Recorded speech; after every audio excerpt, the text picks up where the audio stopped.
Hello everyone, welcome back to A Tale of Two Cities. In the last episode, Respendial and the Seekers of Glory were attacked by the 3rd and 8th Legion on orders from the Senate after the destruction of Mediolanum.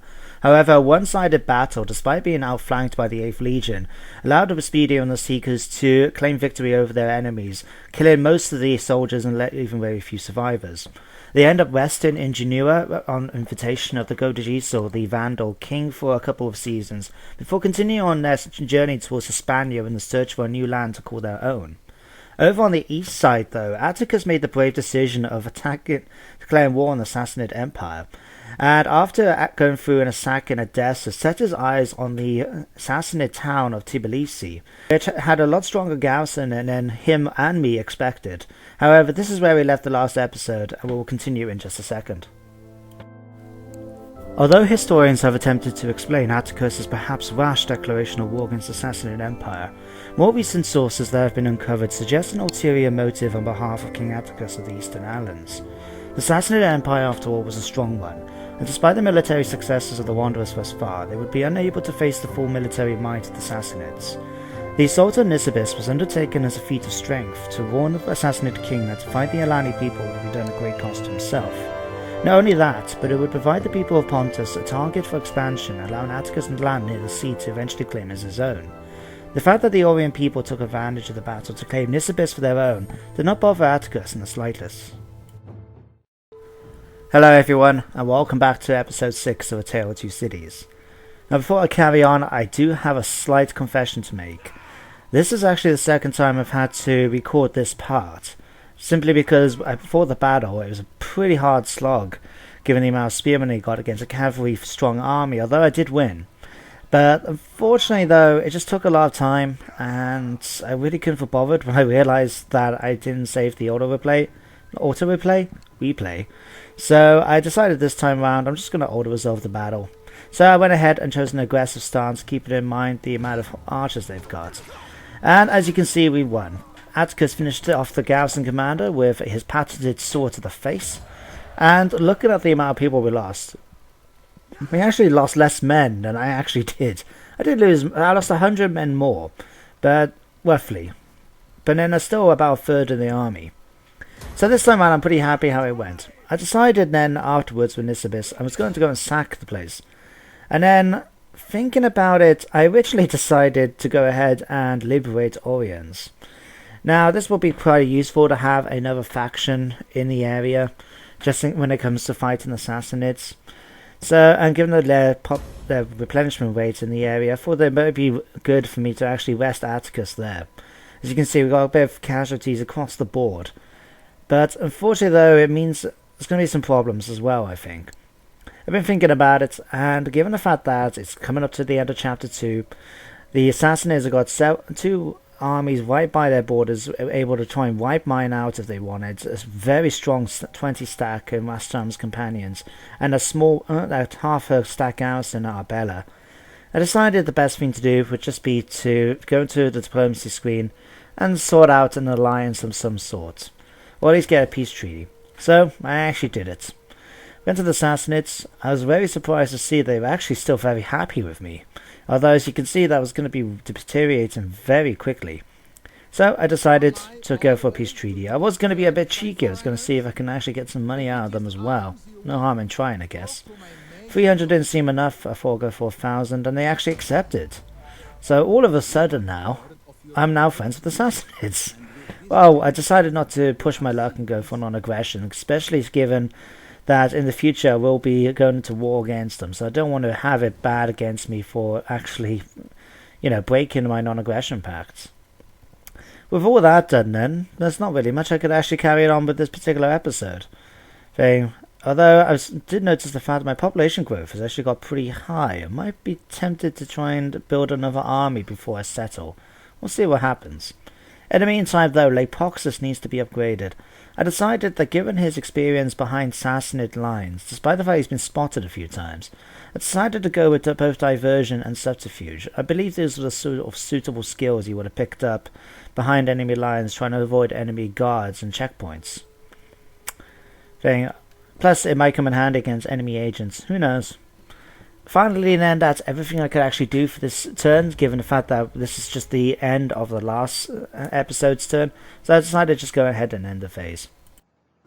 During the Huns phase, I did get this call to arms. It seems that the Huns have decided to go after my tributary state, the Illyrians, who, according to the screen, have actually expanded quite a bit, it seems. Now, the thing is, I don't really need to go to help the Illyrians. My armies aren't anywhere near them. They're not going to be anywhere near them in the near future, because Respendial continues west and Atticus is over in the east. So I decided just to decline and break the alliance, allow the Huns to do with the Illyrians as they wish. It's their fault for starting a fight with me in the first place. Plus, they don't really like me. They feel that I was oppressing them, maybe for some reason, even though I've been so far away, so I left them to it. Sassus, my only son, I hear what you are saying. I would learn nothing more than to take this axe and slice the head off every Hun I set my eyes on to mount on a post outside my tent. But my responsibility is to our people, and I have promised them that I will find them a new home to call their own. A king should honour his promises, and when it calls to honour either the promise to a subdued foreign king who has bent his knee to me, or the promise made to our people, the lives of our people are most important. Prepare a message to be sent to their king Hostilius. Tell him that his people wanted freedom so much that they can have it, and may God help him against the Huns.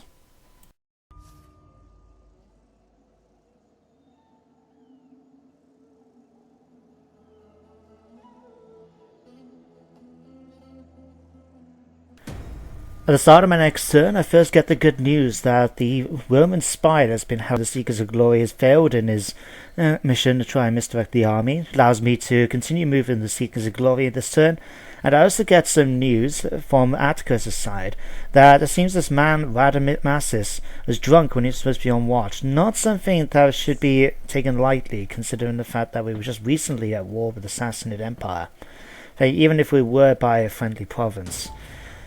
Obviously the celebrations got a bit too much for them.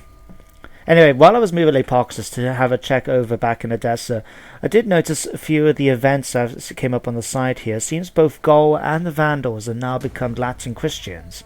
Quite surprising for Gaul, but annoyingly for the case of the Vandals, as it means that the number of factions that actually continue to be Avian Christians, I should say, is dropping quite quickly. But I did get one bit of good news, this defined military obligation. Now what this does has been the research I've been researching for the past few turns, and it allows me to actually recruit steppe spearmen instead of levy. Now that means my troops get a lot better in stats, and not only that, they also get the ability to get shield screen, I believe, which is a quite nifty one to have when you're a cavalry spear front line. So the next question was which one to research next. I was tempted to go maybe for Defined Army Taxation, thanks to its reduced recruitment costs, or go for Sacred King, as I do plan to try and settle down in the near future. But I decided instead of going for any of these. Labour service can come pretty quickly, I felt. But instead I decided to go for the Alani military manoeuvres. What this does, it mainly affects ships, which won't really take place until I actually settle, but it does allow me to get Hunnic mounted warband instead of the mounted tribespeople from the steppes. So yep, a Hunnic troop appears in my force, but on the other hand, I think it will be a lot more useful to have that than have anything else at the moment in time. So, given the fact now that the Sassanids are now at rest, we can actually sort out the army a bit better, not have to worry about being attacked. So, checking out the Steppe Levy just as the comparison, as you can see, the stats increase across the board. You also get excellent armor as well as continue to have a good attack against cavalry and average missile block chance. So I decided to actually go ahead and retrain all of them with the Wanderers, even though it's going to cost nearly twice the amount of money, unfortunately. And as you can see, they get shield screen, which increases their missile block chance as well as their attack against cavalry. It's going to be pretty useful when it comes to having a strong front line to hold against enemy horse attacks, especially given the Sassanids are pretty close by. So, with the Wanderers all done now, what I really wanted to do was just try and take the time to ensure that they get back to full strength before I continue with their attack. So I still had an idea where I wanted to actually take them and settle down, but we'll deal with that later on. But in the meantime, we have to deal with Radamassus. I was tempted to... Do I decimate the army? No, I don't think that it should be that big an issue, but I did feel that Atticus couldn't just ignore it, so I decided flogging him would be the best choice out of what was there. Personally, I might have done something else if I was Atticus, but if those are my options, I'm going to have to pick from them. Finally then, everything else on this turn was pretty much done for the Wanderers. Back over with the Seekers of Glory, I decided, given the failed attempt by Quintus, the Roman spy that's been chasing the Seekers, I'm going to take this opportunity to move the Seekers of Glory as fast as I can towards Hispania, where they can eventually get ready to settle. We do see this spy, speaking of him, and it was tempting to get rid of him, but I decided I'd rather keep Agaros with the army, so I can actually move him a bit quicker. With the Steppe Levy, I could upgrade all of them, but they are very expensive. It costs nearly twice the amount of upkeep for the Steppe Spearmen. So I decided instead that they can only upgrade 3 units. This will allow me to actually have a strong front line and have a slightly weaker flanks, but then that's what my Sarmatian Warband and Horsemen are there for. Going past Alcosexte, Narbo was the first target of Respendial, and I continue to sack and stuff as we go along. It was a very easy attack. It's another auto resolve. Unfortunately, since the battle that I didn't actually do at the beginning, pretty much all the episode is going to be full of auto resolves, I'm afraid. But we do have a battle planned for next time, so don't worry. We did lose only 39 men, which is always nice to see, and I did have the choice of actually liberating Septimania, but I decided I'm not going to worry about that. Instead, I'm just going to sack Narbo. And given the fact that the mountains are so close, right, that Respendial is really close now to his goal of reaching Spain, I decided he was going to order a mass migration. All his people are going to rush to try and get through to Hispania and get there ready for spring. So we managed to also move out of Narbo's zone of control, which is pretty useful, and hoped that no one attacks us in the meantime. Coming up then, I do have some army traditions to decide about. Epic camp following, I have to admit, was very tempting. Because with a bit of upgrading, I could actually move along to greater migrators as well. But I decided, given Respendial's conquest so far against the Romans, I decided to upgrade the Children of the Forest, as well as give them Ruin of Rome, which will increase their morale when fighting Romans. I figured his army is very trained by this point in how to fight the heavily armed combatanista spears that the Romans seem to be using thus far. And besides, it won't be too long until I actually be able to get Champions of the North, which the mod changes a bit, so we suffered less attrition, but we still suffer attrition unless we actually encamp. Finally, with everything else done then, I went ahead and ended the turn. My love, do you not love that fresh mountain air? It reminds me of the mountains near where we used to live back home. It seems so long ago now. Almost another lifetime before the village was attacked, and we started this journey several years ago. According to his head scout Agaros, we're close to the land that the king was heading for. After years of walking and marching, it will feel strange to think of somewhere that we can call home once more. If the king keeps his word of land to his men and their families, maybe it will be time for me to settle down and become a farmer once more. It'll be the life suitable for a family, don't you think?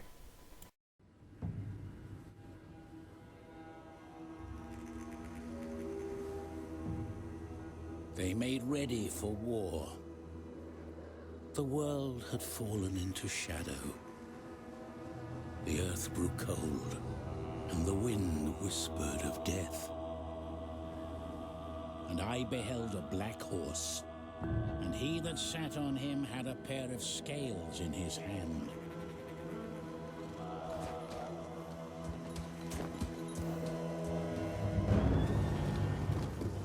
Attila was born. All knelt before him,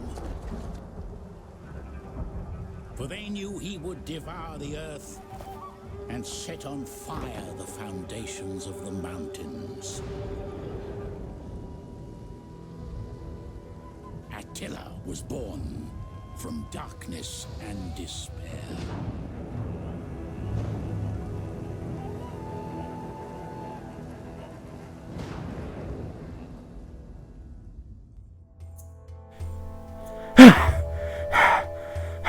Look, don't worry yourself, woman. I'm alright now.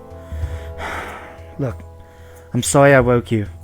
I had the nightmare again, but it was different this time.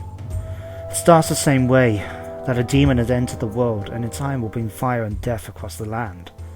But this time it was different.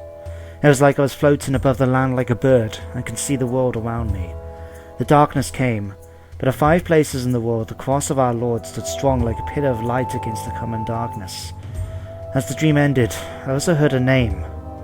Attila. I can't help but think it was a warning from God against something terrible. From the landmarks we've encountered, I know one of those pillars are nearby, but where? I do not know. At the start of the next turn, it seems that Atticus' nightmares is well founded. Attila is now born, the scourge of God has entered the world, and it will be about 20 years before we have to deal with him, hopefully. And there's also a sign that it's the end of Chapter 1, and we be prepared for Chapter 2.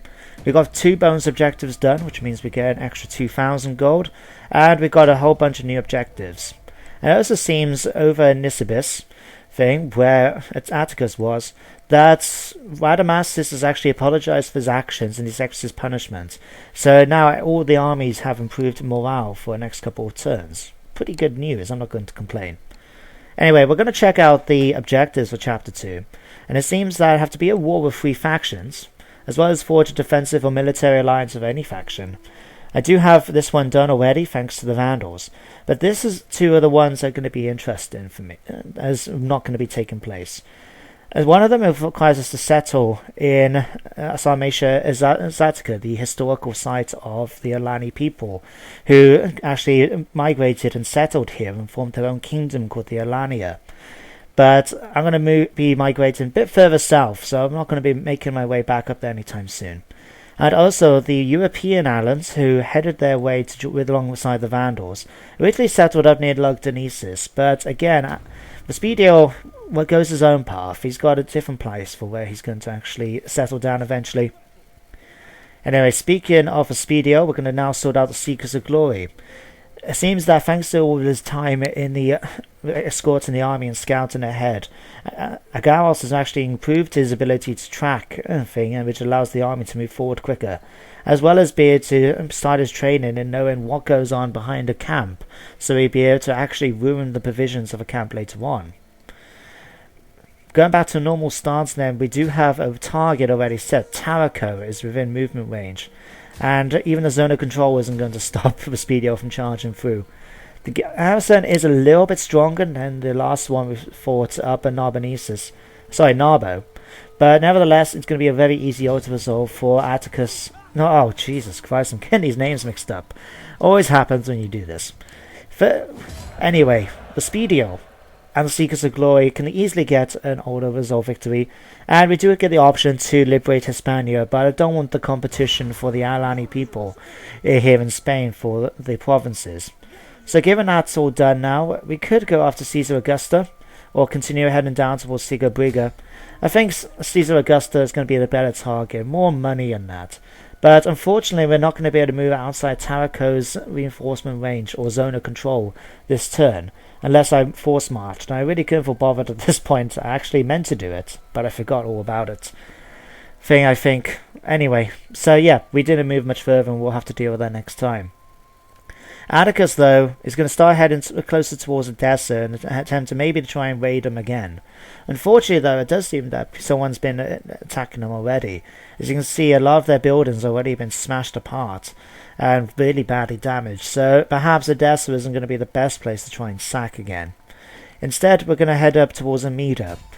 I did hope that, I didn't notice actually the smoke trails coming off from the town, so I expected it to have more money. But again, they didn't have that much, so I actually just went ahead and sacked it again. I do have some movement points range, and it was tempting to go towards Edessa, but I decided at the last second not to. Instead, I'm just going to continue moving him a bit further away, and keep him out of the zone of control for both Amida and Edessa. It also gives me a chance to actually encamp and start getting a little bit of extra men back, as well as to sort out my money. We're actually on negatives now, thanks to the changing climate, it seems. The Epoxes, in the meantime, on orders from Atticus, is actually heading west, because this is going to be this Wanderer's settling point. Antiochia, if I pronounce that right. I know it more as Antioch. It's one of the patriarchal seals, as you can see from the small little cross next to it. And yeah, it's one of the words, use them. It's yeah, Antioch is going to be a good area. It's right by the coast, so we can start getting trade pretty quickly. And all I need to do, though, is just keep an eye out in Syria and then for any other armies. But, yes, unfortunately, though, Atticus doesn't really know about this yet. He's heard from his dream that he needs to go somewhere where the crosses are important. You know, the Christian faith is important. So, until he hears back from Lepoxis in the future, he's just going to stay where he is. During the end turn phase, I actually got an offer from the Garamantians to join in the war against the Eastern Romans in return for a large sum of money. I actually spent about a minute trying to go through the map in the attempts to try and actually spot where the Garamantians actually were. Because even though I know who they are as people in the game, I had no idea where they actually were. And looking around really didn't help me out much. I couldn't find them anywhere. But nevertheless, I decided in the end not to take them up on the offer, as I know no need for them to join my war against the Eastern Romans. At the start of my next turn then, it seems like Gura has finished his position as companion. It won't be too long, I'll shove him back in a second. I also get a mission to research community markets with 11 turns left. That's plenty of time. I actually had one or two other things I wanted to do first. In fact, Alani military maneuvers will have one more turn. That's going to take 6. And I did want to do labour services, which is still only 3 turns. So I should hopefully be able to fit all my stuff in. I also did see in the news as well that the Vandals, my allies, have made peace with both Parthia now as well as the Sassanids. Not that they were going to do much on the top of Italy, but you never know, things could happen. Anyway, Lepoxis is continuing on his scouting mission to try and find out more about the Romans and find out where their armies are. Because so far, I haven't spotted a single one of them. And in fact, it's starting to get maybe a little bit disconcerting because maybe, I don't know where they've disappeared off to. Maybe they've got such a big problem going on back in Macedonia and that's where they're fighting off. But nevertheless, we'll take advantage of it while we can. I decided to move the Wanderers a little bit further, put them into encampment then, because next turn I'll be able to actually attack Antioch. And when I do, I have to think about, since I'm going to be actually settling down here, about maybe trying to sell off a bunch of this stuff, simply because I'm going to have to, it's not going to be much use and I won't get the money back in return. I did briefly consider the idea as well of building artisans so I can get onagers, but that's still going to take a whole bunch of time, so I'll just leave it for the future. With everything else done now, let's move back to the Seekers of Glory and find out what they've been up to. Like I said earlier, they are stuck in the zone of control around Taraca, so I'm going to have to siege them again. Unfortunately, it seems that the army has disappeared. Maybe they just think they're invisible after a good night out. I don't know. But in any case, we managed to kill off the garrison pretty handily and only take a couple of casualties, although my horsemen seem to be taking a few hits as well as Respendial and his bodyguard, thanks to all these protective stance battles. But, like I said, I don't like fighting battles when it looks like there's a clear victory to me. For example, here, the balance bar is so much in my favour that I couldn't really lose unless I stood my army in front of their towers and just sat there.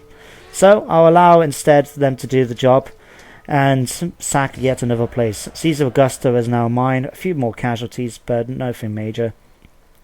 And we'll continue to start sacking and get this money.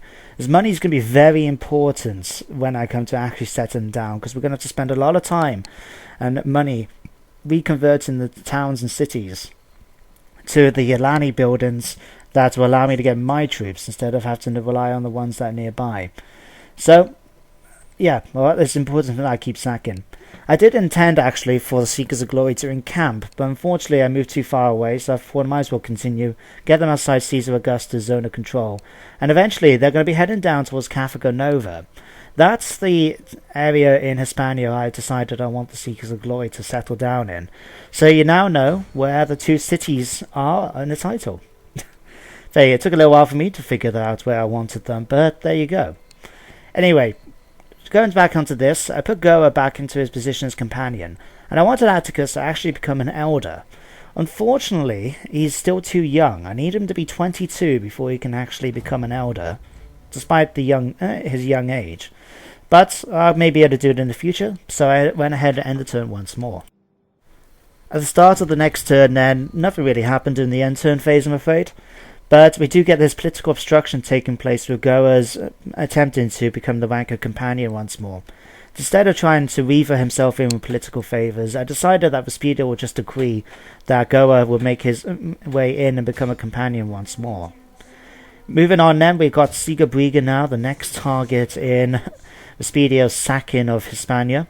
And again, it's a very easy auto-resolve, another quick protective auto-resolve, and Respendial does what he does best, killing enemy commanders with his axe.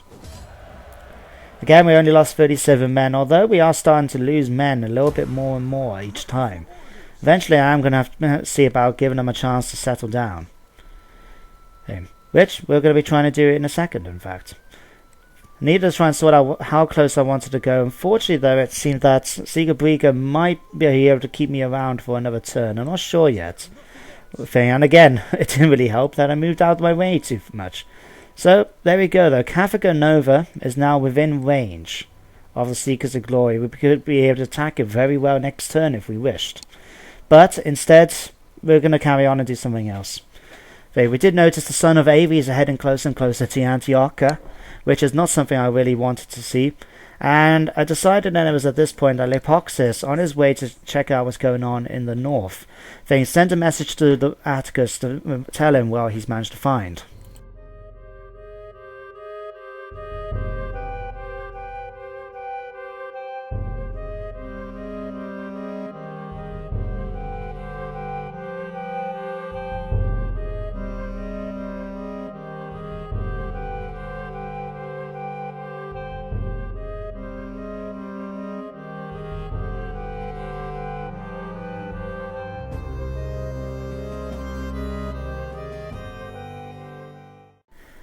Upon receiving Lepoxis' letter, Atticus is determined that Antiochia, how do you pronounce it? I'm calling it Antioch.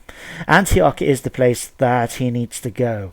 So before we move that on, we're just going to upgrade my steppy mounted tribespeople to make Hunnic mounted warband instead.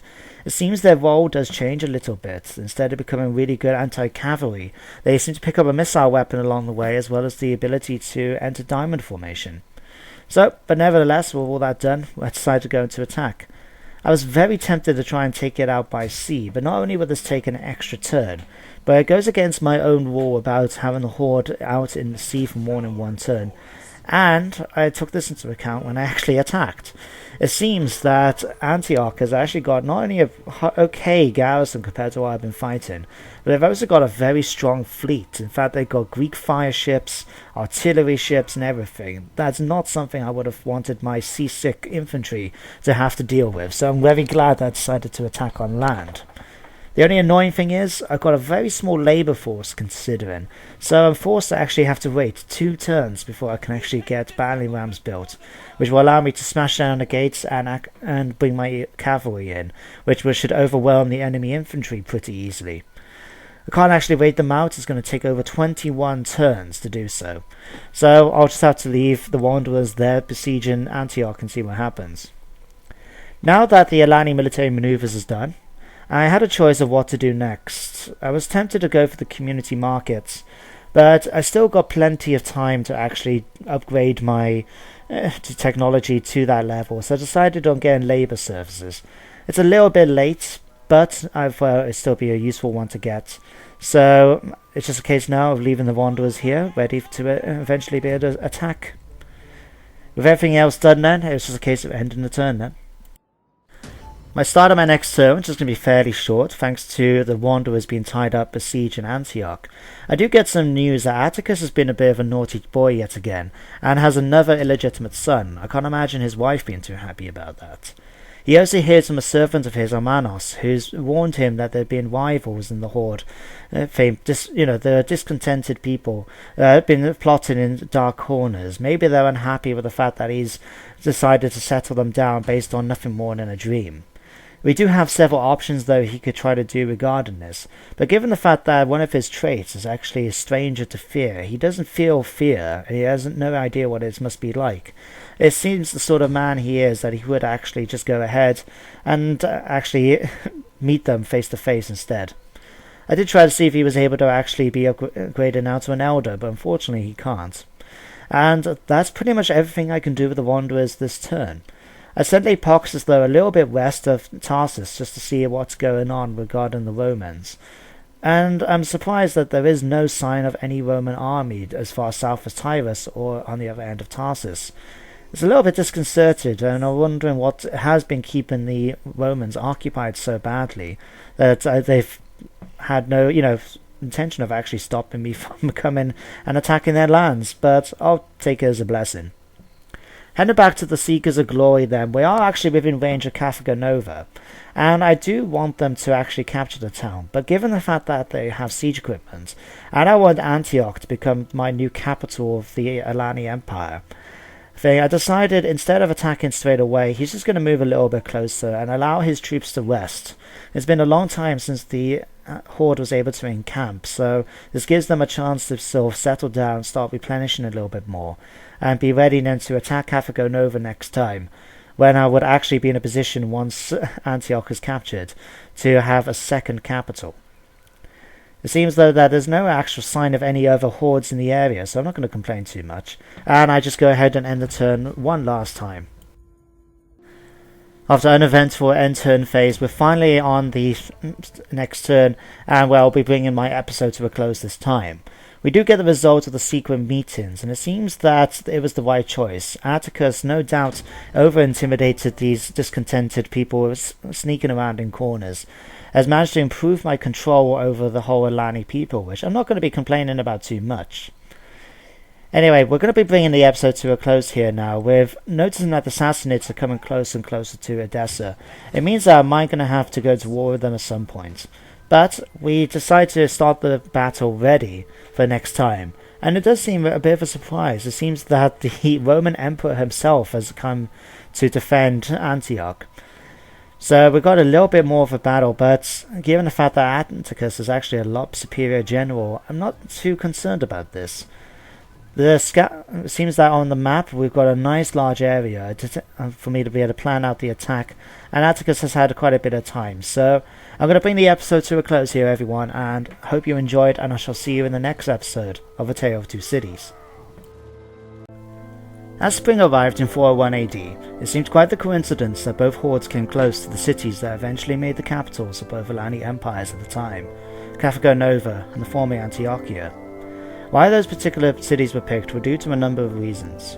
Both had secured walls that would require an army to either come prepared for a siege or have to spend time creating siege weapons. Access to the sea brought both opportunity for food and trade, especially given their closeness to particular trade routes. Perhaps more importantly for horsemen like the Alani though, both cities had wide open land around them suitable for riding horses, whether in battle or in peace.